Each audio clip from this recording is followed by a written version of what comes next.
অনেক যুবক বলতো কাল থেকে নামাজ পড়বো, কাল থেকে রোজা রাখবো, কাল থেকে দাড়ি রাখবো। ওই কালটা আর আসে নাই। অনেক যুবক কাল বলতে বলতে কবরের বাসিন্দা হয়ে গিয়েছে, ঠিক কিনা বলেন? हुए नामवर बेनिशा कैसे कैसे, जमी खा गई नौजुआ कैसे कैसे, जगह जी लगाने की दुनिया नहीं है, ये इबरत की जा है तमाशा नहीं है। तुझे पहले बचपन ने बरसों खिलाया, जवानी ने फिर तुझको मजनू बनाया, अजल तेरा कर देगी बिल्कुल सफाया। जगह जी लगाने की दुनिया नहीं है, ये इबरत की जा है तमाशा नहीं है। এই দুনিয়ার পুরো জীবনটাই হচ্ছে আখিরাত গোছানোর জায়গা, এই দুনিয়ার জীবনটা তামাশার জায়গা নয়, ঠিক কিনা বলে? এখানে অনেক যুবক বসে আছে, একটা কথা বলে ফেলি, রাগ করো না আমার আব্বাজান, আপনারাও রাগ করবেন না। আমি যদি এখান থেকে নেমে যাই, ওয়াচ করা অবস্থায় নেমে যাই, আর আগে বলছি রাগ করবেন না, যদি আমি পকেটে হাত দিই অনেকের পকেটে, এখন এই মাহফিলে অনেকের পকেটে বিড়ির প্যাকেট বের হবে, এখনই বের হবে। আমি কি ভুল বললাম না ঠিক বললাম? বলেন বলেন বলেন। আমি যদি এখন নেমে যাই ওয়াজ মাহফিলের স্টেজ থেকে, যুবকের মোবাইল ফোনটা চেক করি, এই দেখেন আমার দিকে তাকান, এখন যদি আমি চেক করি আমি দেখতে পাবো যুবকটা মাহফিলে বসা জাস্ট 5 মিনিট আগে তার গার্লফ্রেন্ডকে মেসেজ করেছে, এখান থেকে মেসেজ করেছে। হ্যাঁ, হাসতেছেন আপনারা, আমি হাসির কথা বলি নাই, আমি হাসির কথা বলি নাই। ইভেন আর একটা ডেঞ্জারাস কথা বলছি, এখানে অনেক অডিয়েন্স আসছেন তাফসীর শোনার জন্য, ওয়াজ শোনার জন্য। এখানে অনেক শ্রোতা এমনও আছে যারা এশারের নামাজটা পড়ে নাই, আবার বাসায় গিয়ে ঘুমিয়ে যাবে, ফজরটাও তারা পড়বে না, ঠিক কিনা বলে? এবার আসেন, মৃত্যুকে আমি দুইটা ভাগ করছি। এক, the death of people those who perform the salah. দুই হচ্ছে the death of people those who do not perform the salah. এক হচ্ছে নামাজি বান্দার মরণ, আর এক হচ্ছে বেনামাজি বান্দার মরণ।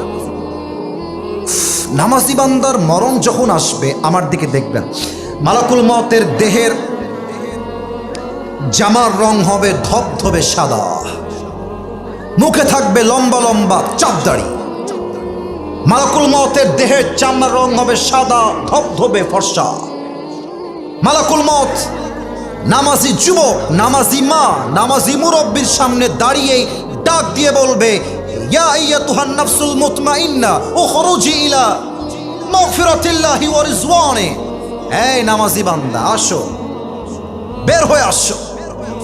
নামাজি বান্দা ডাক দিয়ে বলবে, বের হব কোথায়, যাব কোথায়, আমার গন্তব্য কোথায়? মালাকুল মওত বলবে, ইলা মাগফিরাতিল্লাহি ওয়া রিজওয়ানি। আসো, বের হয়ে আসো, আল্লাহর জান্নাত আর ক্ষমা তোমার অপেক্ষায় বসে আছে। সুবহানাল্লাহ পড়বেন না আপনারা? আচ্ছা, পার্বতীপুরের ভাইরা দেখেন তো আমার হাতে, এইটার নাম কি? এত আস্তে বললে কি বোঝা যায়? এটার নাম কি? আরেকবার উত্তর দেন তো, এই টিস্যুটা কি গোল না চারকোনা? আরেকবার, গোল না চারকোনা? হাদিসে আসছে, এটা এত সুন্দর হাদিস যে হাদিস যখন আমি শুনছিলাম, আমার এটাকে ইংরেজিতে বলে গুসবাম, দেহের পশম মাঝে মাঝে দাঁড়িয়ে যায়। দেখবেন কথার প্রভাব আর রিয়াকশনে মানুষের দেহের পশমগুলো অটোমেটিক্যালি মাঝে মাঝে দাঁড়িয়ে যায়। হাদিসটা হচ্ছে এইরকম, নামাজি বান্দার রুহু যখন মালাকুল মওত কবজ করবে, তার রুহুটাকে বের করে কাফাম মিন আকফানিল জান্নাহ ওয়া হানুত মিন হানুতিল জান্নাহ, নামাজি বান্দার রুহুটাকে দুনিয়ার থেকে জান্নাত পর্যন্ত নেওয়ার জন্য আল্লাহ তাআলা জান্নাত থেকে একটা লাল স্পেশাল রেশমি রুমালের কাপড় জান্নাত থেকে দুনিয়াতে পাঠায় দিবে। সুবহানাল্লাহ, আল্লাহু আকবার, কি সম্মান নামাজি বান্দার। এবার আসেন, বেনামাজির মৃত্যু কতটা ভয়ঙ্কর হবে। যে যুবকদের মোবাইল ফোনে পর্নোগ্রাফি আছে, যে যুবকরা এখন পর্যন্ত হারাম রিলেশনশিপে আছো, যে মুরব্বীরা এখন পর্যন্ত বিড়ির নেশা ছাড়তে পারেন নাই, আপনারা আমার এই ওয়াজ না শুনে একটা যুবক, একটা মুরব্বী ঠ্যাং পা এখান থেকে নড়াইতে পারবেন না, ঠিক কিনা বলে? বেনামাজি বান্দার সামনে যখন মালাকুল মওত আসবে, তার এই দেহের চামড়ার রং হবে নীলাভ বর্ণের চেহারা। আমার চোখ দেখেন,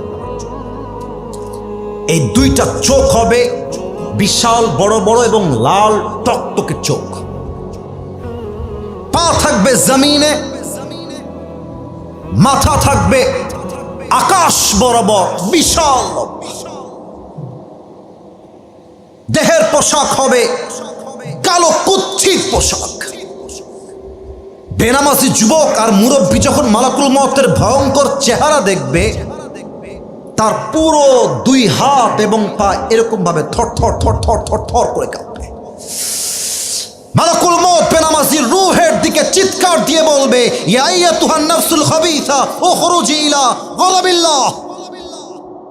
এই বেনামাজি বান্দা, বের হয়ে আয়, আল্লাহর গজবের দিকে, জাহান্নামের দিকে বের হয়ে আয়।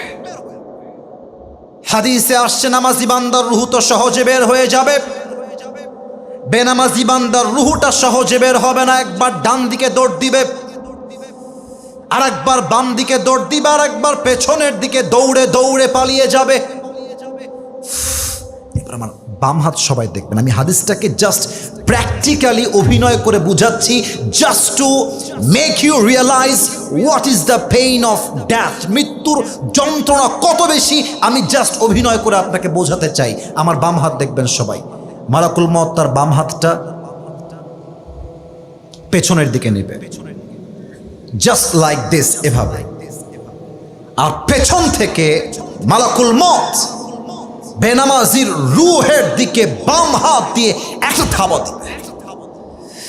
যখন তার রূহটা বুকের ভেতর থেকে বাম হাত দিয়ে ছিঁড়ে বের করবে, হাদিসে আসছে, একটা জীবিত ছাগলকে কেউ যদি জাবেহ না করে তার গায়ের চামড়া ব্লেড দিয়ে ছিঁড়ে ফেলে, কেটে ফেলে, ওই ছাগলটার যে পরিমাণ কষ্ট হয় তার চাইতে কমসে কম 70 গুণ বেশি কষ্ট দিয়ে বেনামাজি যুবক, বেনামাজি মা, বেনামাজি মুরব্বীর রূহকে তার চাইতে 70 গুণ বেশি কষ্ট দিয়ে কবজ করা হবে। বলেন সবাই নাউজুবিল্লাহ।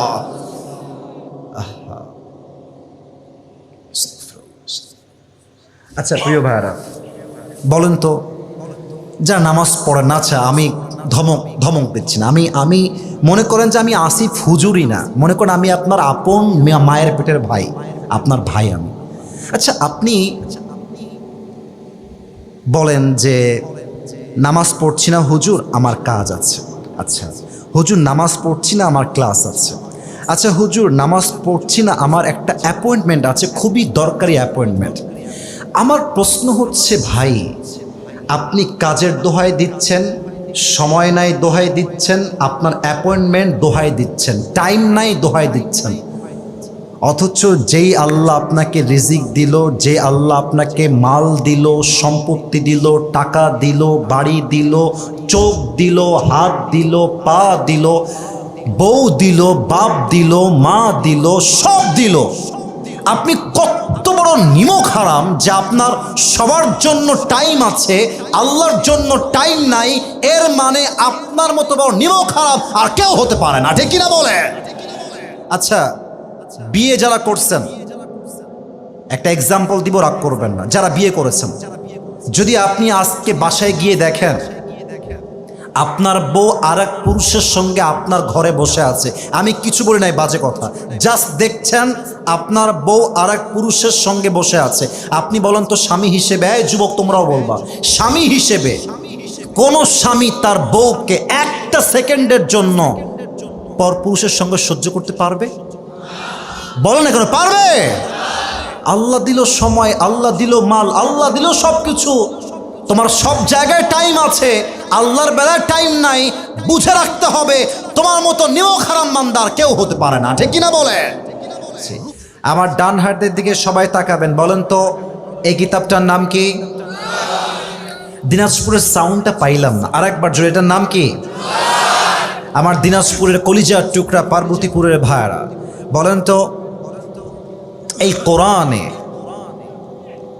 এই বামে কথা তোমরা কেন বলছো বারবার? না না আওয়াজ নাই, না না না না ধমক দিবে, নাই না না না, এই ছেলেবেলে এই ধমক দিও না।